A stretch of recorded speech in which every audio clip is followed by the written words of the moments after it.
Hello दोस्तों, किताब कहानी में आज जिस किताब की हम बात करेंगे वो मशहूर फ़लसफ़ी नीत्शे का जो मशहूर एक किताब है beyond the good and evil.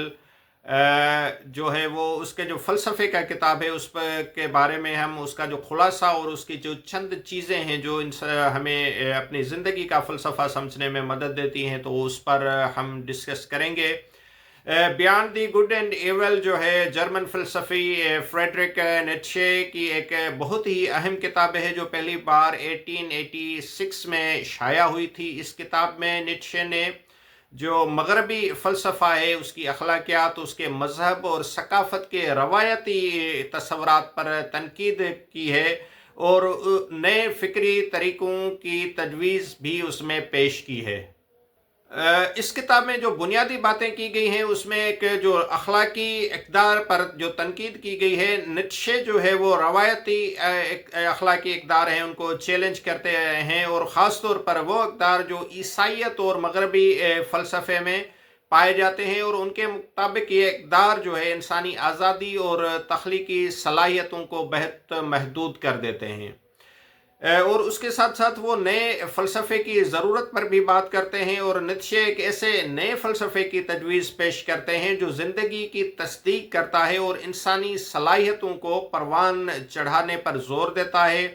नए फ़लसफ़ियों को दावत देते हैं कि वो नए इक़दार तख्लीक करें और इंसानियत को तरक्की की राह पर गामज़न करें। उसके साथ साथ जो विल ऑफ पावर है, ताकत की जो ख्वाहिश है, कि नीत्शे इस किताब में अपनी मशहूर जो तस्वर है ताकत की ख्वाहिश पर भी बहस करते हैं, जिसके बारे में उनका मानना है कि ये ज़िंदगी की बुनियादी तहरीकों में से एक तहरीक है। नीत्शे की ये जो किताब है beyond the good and evil, ये 9 मुख्तलिफ हिस्सों में तकसीम की गई है, जिसमें जो पहला है वो फ़लसफ़ियों के तअस्सुबात हैं, रवायती फ़लसफ़े के तअस्सुबात और मफ़रूज़ों पर तनकीद की गई है। दूसरे में आज़ाद फ़िक्र रखने वाले लोगों और उनकी ख़ुसूसियात पर गुफ्तगू की गई है। तीसरे हिस्से में मज़हब के बुनियादी तसव्वुरात और उनके असरात पर तनकीद की गई है। चौथे हिस्से में अखलाकी इक़दार के माखज़ और उनके माना पर बहस की गई है। इल्म की जो पाँचवें हिस्से में इल्म की नोयत और उसकी हदूद पर गौर किया गया है। छठे हिस्से में इंसानी ख़ुसूसियात और उनकी अहमियत पर गुफ्तगू की गई है। सातवें हिस्से में कौमियत और सकाफ़ती फ़र्क पर तनकीद की गई है, और जो आठवां हिस्सा इसका हिस्सा है वो आला इंसान के तसव्वुर और उसकी ख़ुसूसियात पर बहस की गई है।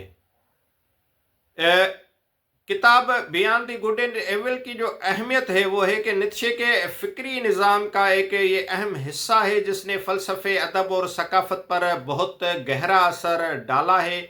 ये किताब क़ारीन को अपने रवायती इक़दार पर तनकीदी नज़र डालने और नए फ़िक्री ज़ाविये अपनाने पर तरग़ीब देती है, इस एक नए तरफ ले जाने पर इंस्पायर करती है।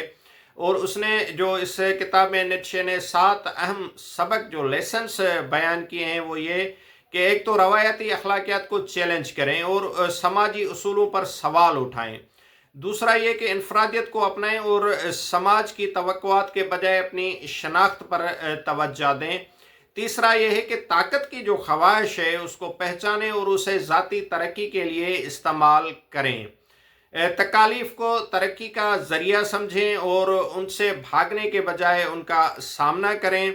जदीद जो है जामिद सोच पर तनकीद करें और तख्लीकी और लचकदार जो है जहन अपनाएं। एक जगह पर जो ठहरे हुए ख़यालात हैं उन पर ज़रूर तनकीद करें।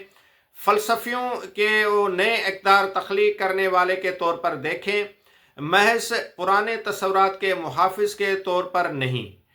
नुक्ता नज़र की अहमियत को समझें और सच्चाई को मुख्तलिफ ज़ावियों से देखें। तो ये जो किताब है beyond the good and evil, ये न सिर्फ नीत्शे के ख़यालात का अक्कास है बल्कि ये इंसानी फ़ितरत, अखलाकियात और फ़लसफ़े पर गहरी नज़र डालने की दावत भी देता है। ये किताब जो है फ़लसफ़े की किताबों में बहुत ही ज़्यादा अहमियत की हामिल है, और जो भी फ़िलासफ़ी से, तारीख़ से, अखलाकी इक़दार और मज़हब को समझने में दिलचस्पी रखते हैं लोग, तो ये उनके लिए एक मस्ट रीड है। और नीत्शे की वैसे तो बहुत सारी जो ऐसी तहरीरें हैं ज़रूर पढ़नी चाहिए, उन पर हम अलग किसी वीडियो में बात करेंगे, लेकिन ये जो किताब है اسپیشلی آپ اگر فلسفے سے دلچسپی رکھتے ہیں، اپنے آپ نظریات کو سمجھنے کی اور دنیا کے نظریات کو سمجھنے کی آپ کوشش کر رہے ہیں، تو یہ کتاب آپ کے لیے بہت زیادہ ہیلپ فل ہو سکتی ہے۔ اگر آپ نے کتاب پڑھی ہوئی ہے تو آپ کمنٹ سیکشن میں اس پر ضرور اپنی رائے سے آگاہ کیجیے گا، نہیں پڑھی ہوئی تو ضرور پڑھیے گا۔ اور میں سمجھتا ہوں کہ آپ کو جو 2025 کی جو ریڈنگ لسٹ ہے اس میں ضرور اس کو شامل کرنے، یہ کتاب آپ کے لیے بہت ہی اہم ثابت ہو سکتی ہے اور آپ کے لیے بینیفیشل ہو سکتی ہے۔ Thank you.